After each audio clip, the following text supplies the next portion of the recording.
Hi, my name is Mark Nespley. I'm a strength coach and personal trainer of 9 years. And in my experience, I've had the pleasure of working with many people with arthritic pain, muscle pain, and tight joints or stiff joints. So what we're going to do today is run you through a series of exercises to help alleviate some of that pain, increase your range of motion, and give you a better overall quality of life. Joint stiffness is often caused from lack of fluid in the joints, and that's usually due to inactivity from work, sleep patterns, maybe even arthritic pain. So in the exercises we're going to show you today, I'm going to show you how to get that fresh fluid back into your joints and activate the muscle and joint before proper exercise. Now when we're doing these, don't worry about sets and reps. Listen to what your body's telling you and be in tune with when you're ready to go. We're going to start today with some neck rolls, and for the purpose of this video, we're going to do 10 reps of each exercise. Matt and Kelly here are going to do each exercise, and when there's an advanced version, we'll go over to Matt to show you how to do just that. When we're doing these neck rolls, you're going to retract your shoulders by pulling them down and back. You can see Kelly here, her shoulders are down and away from her ears. In this position, she's going to slowly rotate her neck in a circular fashion all the way around. 5 times to the left, and then 5 times to the right. Now typically when you're doing these exercises, I wouldn't pay too much attention to sets and reps. You just want to listen to what your body's telling you. Once it feels like you're warmed up, then you're ready to move on. For the purpose of this video though, we're going to stick between a 5 and 10 rep range. Good, moving on to the next exercise, we're going to do shoulder circles. So this is going to put some lubrication back into your shoulder joint and prepare that part of your body for exercise. Kelly's going to start by taking her right arm and rotating it out, thumb out away from her body, palm facing away.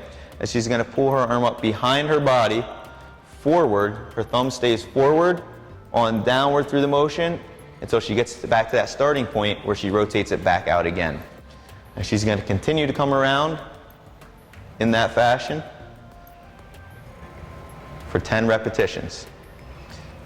Now the range of motion for each person may be a little bit different, so ease into this one slowly, and again, pay attention to what your body's telling you. And after 10 reps, we'll move on into the other side. Again, we rotate your hand out, bring your arm up behind your body and forward.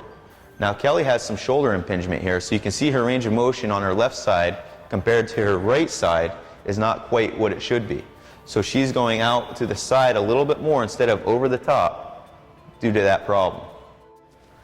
Meanwhile, Matt, on the other hand, is still able to move all the way up in a circular fashion and all the way back down through the motion. The next exercise we're going to do is again for the shoulder. It's just a rotation across your body. So Kelly and Matt are going to start with their hands raised up, thumbs up, above their heads, and they're slowly going to bring their arm across their body to the other side without rotating through their hips and without rotating through their shoulders. They're going to do this 10 times on each side, and you'll be able to see again here when Kelly moves to her left side that impingement in her shoulder with the range of motion that she uses. Good, and let's go ahead and switch sides. Again, arm up, straight out above your head and across to your lower shoulder. And you can see here now Kelly's bending at her elbow a little bit and rotating a little bit in her trunk because she doesn't have that range of motion. Meanwhile, Matt is all the way up above his head and coming all the way to his waist because of a wider range of motion and ability level. Good, on to the next exercise. We're going to do some elbow rotations. So with these elbow circles, Matt and Kelly are going to raise their arms up, out, away from their body with their elbows bent at 90 degrees. And they're going to hinge, stay bent at 90 degrees through the elbow and rotate through the shoulder again. Bring their arms up and down.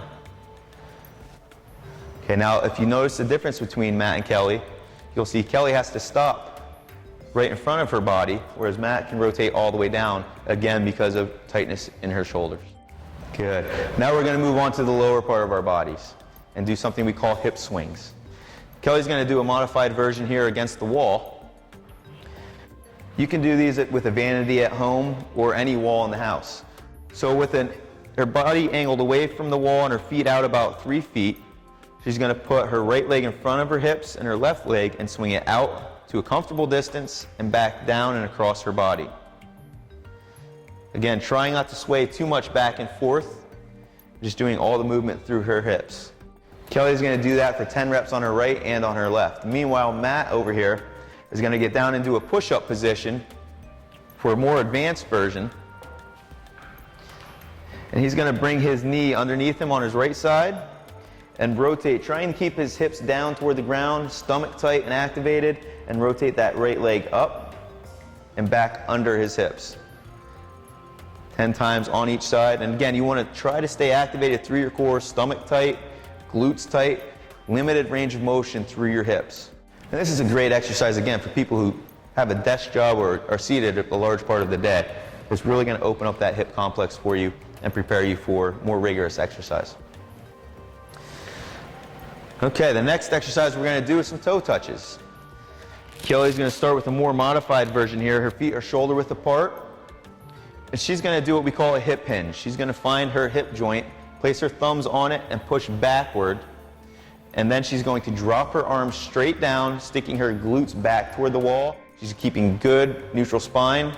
Her head is up, and she's going down to a comfortable spot right above her knees or to her mid-shin. Again, this is dependent on you and your range of motion.